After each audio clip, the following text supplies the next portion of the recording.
সিলেট টেস্টে শেষ দিনের রোমাঞ্চের অপেক্ষা। জয়ের জন্য বাংলাদেশের দরকার 3 উইকেট, পাকিস্তানের লাগবে আরও 121 রান। 437 রানের টার্গেটে চতুর্থ দিন শেষে সফরকারীদের সংগ্রহ 7 উইকেটে 316। সাজিদকে সঙ্গে নিয়ে 75 রানে অপরাজিত রিজওয়ান, তাইজুলের শিকার 4 উইকেট। চতুর্থ দিনের শুরু থেকেই পাকিস্তানের দুই ওপেনারের ভিন্ন অ্যাপ্রোচ। আজান আক্রমণাত্মক আর ফজল রক্ষণাত্মক, তবে তাতেও রক্ষা হয়নি। 6 রানে ফজলকে ফেরান নাহিদ রানা, স্লিপে দারুণ ক্যাচ নেন মিরাজ। এরপর 21 রানে মিরাজের বলে এলবিডব্লিউ। আজান 23 রানে দুই ওপেনারকে হারিয়ে চাপে পাকিস্তান। অধিনায়ক শান মাসুদের সঙ্গে অভিজ্ঞ বাবর আজমের ব্যাটে ইনিংস বড় করার চেষ্টা ধূলিসাৎ করেন তাইজুল। 47 রান করা বাবর আজমকে ফিরিয়ে ভাঙেন তাদের 92 রানের জুটি। শান মাসুদকে সমর্থন দিতে পারেনি সৌদ শাকিল। নাহিদ রানা শিকার মনেছেন 1 অঙ্কে। শানের সেঞ্চুরি স্বপ্নের সঙ্গে দলের ইনিংস এগিয়ে নেওয়ার আশা নস্যাৎ করে দেয় তাইজুলের স্পিন। টেস্ট ক্যারিয়ারে 14তম 50 যোগ করা শান ফেরেন 71-এ 162 রানে 5 উইকেট খুইয়ে সংখ্যা ঘনিয়ে আসে পাকিস্তানের। ষষ্ঠ উইকেটে সালমান রিজওয়ানের জুটিতে প্রত্যাশা বাড়ে। 50 করেন দুজনেই। 73তম ওভারে রান আউট হওয়া থেকে ভাগ্যের জোরে বাঁচেন রিজওয়ান।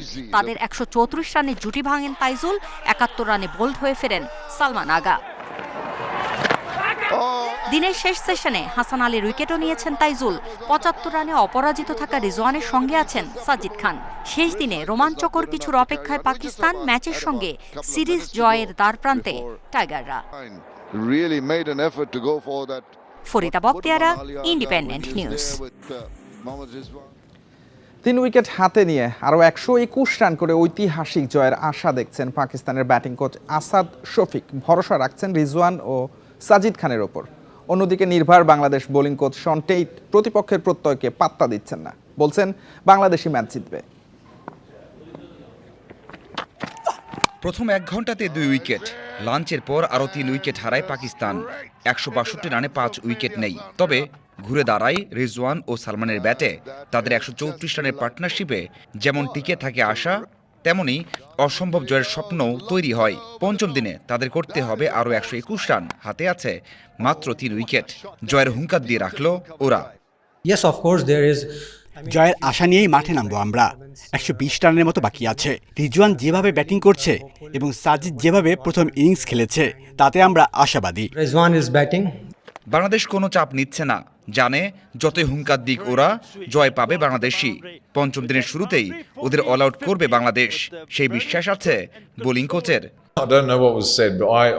জানি না ওরা কি বলেছে, তবে সবকিছু বেশ উপভোগ করছি। মাঠে আগ্রাসী মনোভাব থাকা স্বাভাবিক। দুই দেশের সমর্থকদের অনেক আগ্রহ এই খেলা নিয়ে, তাই সবকিছুই আনন্দের। হঠাৎ এমন কি হলো যে পাকিস্তান অতি দানবীয় ব্যাট করলো? টেইট বলছেন এটাই টেস্ট ক্রিকেটের সৌন্দর্য।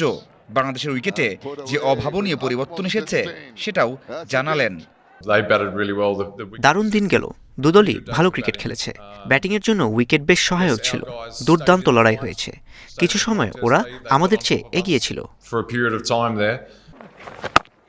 প্রথমবারের মতো বড় কোনো দলকে অ্যাওয়ে ও হোম সিরিজে হোয়াইট ওয়াশ করতে যাচ্ছে বাংলাদেশ, আর সেটা এখন শুধুই সময়ের অপেক্ষা। Mazharul Islam, independent news, Sylhet. ডিপিএলের ষষ্ঠ রাউন্ড কাল। একই দিনে 6 ম্যাচ। এখন পর্যন্ত অপরাজিত প্রাইম ব্যাংকের মুখোমুখি আবাহনী। জয় পেতে আত্মবিশ্বাসী আকাশী নীলের সাব্বির রহমান। মিরপুরে মোহামেডানের বিপক্ষে লড়বে অগ্রণী ব্যাংক ক্রিকেট ক্লাব। বাকি 4 ম্যাচ হবে ভিন্ন 4 ভেন্যুতে। সব ম্যাচ শুরু সকাল 9টায়। ঢাকা লেপার্ডসের পর সিটি ক্লাবের কাছে হেরে ডিপিএলে বাজে শুরু আবাহনীর। এরপর টানা 3 জয়ে দারুণ কামব্যাক। টেবিলের 3-এ আপাতত শক্ত অবস্থানে আকাশী নীল। বিকেএসপিতে বিগ ম্যাচ। প্রতিপক্ষ প্রাইম ব্যাংক এখনও অপরাজেয়। তবে আবাহনী যে ডিফেন্ডিং চ্যাম্পিয়ন মনে করিয়ে দিলেন সাব্বির রহমান। দলীয় সমন্বয়ে ম্যাচে সেরাটা দিবে দল, প্রত্যাশা তার। প্রাইম ব্যাংকও জানে যে কারোর সাথে খেলা, তো ওরাও আর কি প্রস্তুতিভাবে নেবে, আমরাও নিচ্ছি।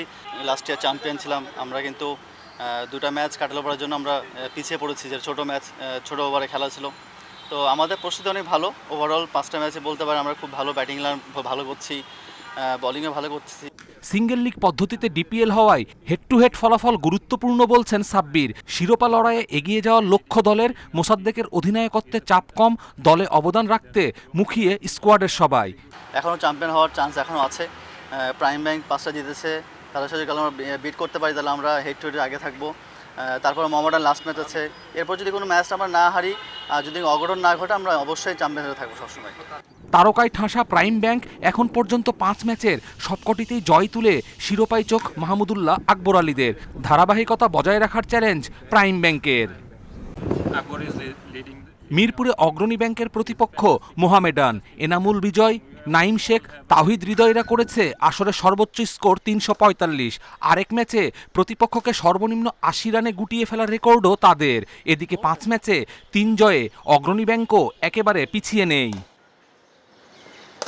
বিকেএসপিতে আরেক ম্যাচে ঢাকা লেপার্ডসের বিপক্ষে নামবে লেজেন্ডস অব রূপগঞ্জ। দুদলই পেয়েছে 3টি করে জয়। এছাড়াও ভিন্ন ভিন্ন ভেন্যুতে হবে বাকি 3 ম্যাচ। কপিল পাল, ইন্ডিপেন্ডেন্ট নিউজ। জাতীয় ফুটবল দলের কোচ হতে যাচ্ছেন যুক্তরাষ্ট্রের থমাস ডুলি। বাফুফের পক্ষ থেকে আনুষ্ঠানিক ঘোষণার অপেক্ষা। শিগগিরই চুক্তির বিষয়টি জানানো হবে। ডুলির সঙ্গে বাফুফের আলোচনা চূড়ান্ত পর্যায়ে রয়েছে।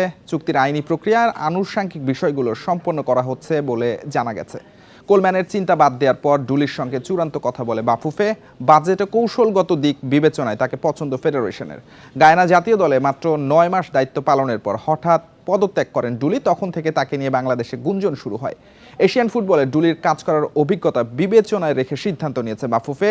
2014 থেকে 2018 সাল পর্যন্ত ফিলিপাইনের হেড কোচ ছিলেন তিনি। তার অধীনে প্রথমবার এশিয়ান কাপে খেলার যোগ্যতা অর্জন করে দলটি।